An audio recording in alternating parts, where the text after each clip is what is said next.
Краще використовувати розчіску для волосся. Це може бути браш, гребінець, там щітка, що саме найкраще.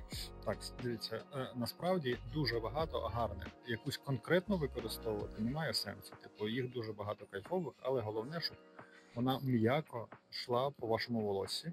В цьому питанні дуже кайфово допомагають там кертізери, оці всі історії. Але коли волосся вологе, воно еластичне, ні в якому разі не потрібно починати звідси і тягнути собі. Або ще ця історія у вас, коли ви однією рукою до собі хватаєте, а іншою, як кота чи собаку, вичесуєте. Не можна, волосся еластичне, воно рветься, тягнеться. Це як з подарунками, коли ви пакуєте, оцю ленточку вам на коробочку нав'язали, і ви такі потім ножицями такі раз, і волосинка таку.